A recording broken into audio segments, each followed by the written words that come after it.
Assalamu alaikum class. How are you? So all you are fine. Today the topic is conditions and units for equilibrium and equilibrium constant. Condition for equilibrium. Kc applies on an equilibrium. The subscript indicates जैसे कि हमने पहले कहा था कि Kc के ये जो C है प्रीवियस लेक्चर में ये C इंडिकेट करता है उसकी कंसनट्रेशन ऑफ रिएक्टेंट को इन मोल पर DSC मीटर को which is studied in earlier और discussed earlier. Kc is independent of initial concentration of reactant or product. It's mean जो पहले हमने कहा था कि Kc रिएक्टेंट एंड प्रोडक्ट की इनिशियल कंसनट्रेशन के इंडिपेंडेंट होता है, बट ये डिपेंड कर होता है टेम्परेचर पर.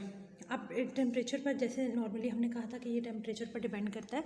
अब वो देखना पड़ता है कि वो एक्सोथर्मिक है या एंडोथर्मिक है, जो कि हम नेक्स्ट टॉपिक्स में डिस्कस करेंगे इसके. अब ये रिएक्टेंट और product composition in between the Kc values remain unchanged. तो अगर अनचेंज्ड हैं तो टेम्परेचर के ऊपर ये डिपेंड कर रहा होता है.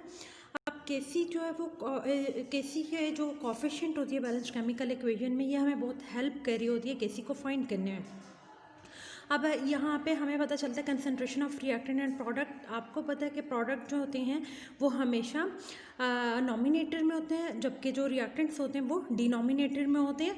अब दोनों की कंसंट्रेशन जो उनकी जो रिएक्टेंट्स एंड प्रोडक्ट की या वहाँ पर गिवन होती है बैलेंस्ड केमिकल इक्वेशन में, उनकी जब power raised to the power हो जाते हैं वो इसकी कोफिशिएंट होती है. अब मैग्नीट्यूड ऑफ द Kc हमें बताता है कि पोजीशन क्या होगी ऑफ इक्विलिब्रियम. अगर Kc की value less than the denominator, अब Kc की वैल्यू लेस देन 1 आ जाती है.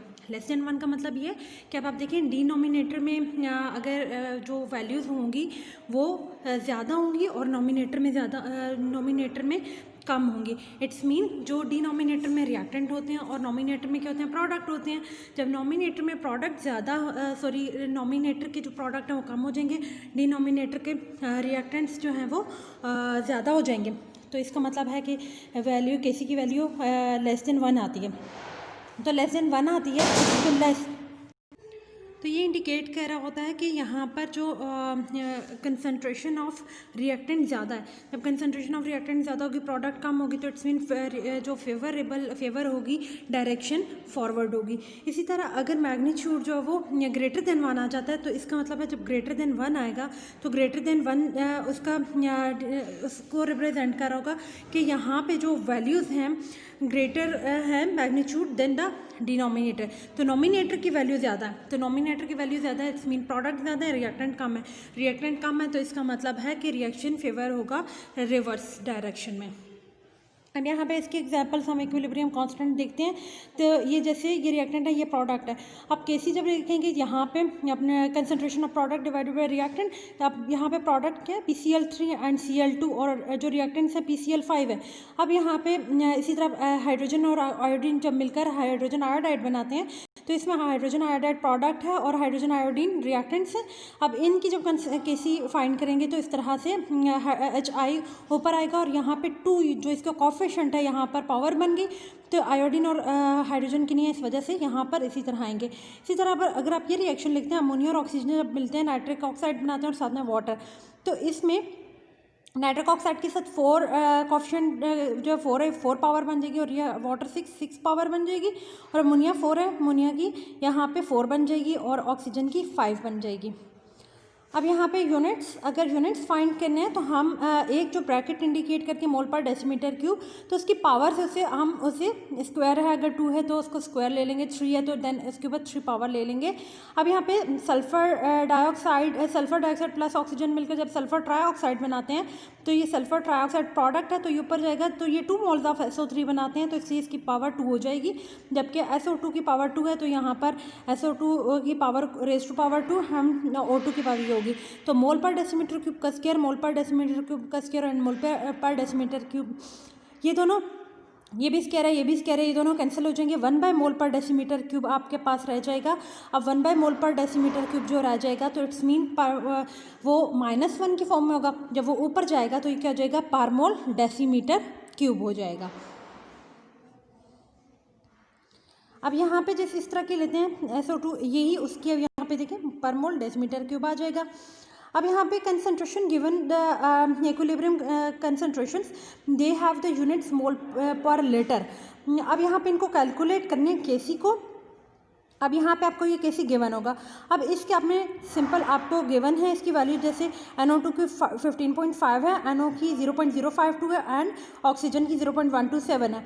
आप जस्ट इसे कैलकुलेट करेंगे तो आपके पास ये आंसर आ जाएगा।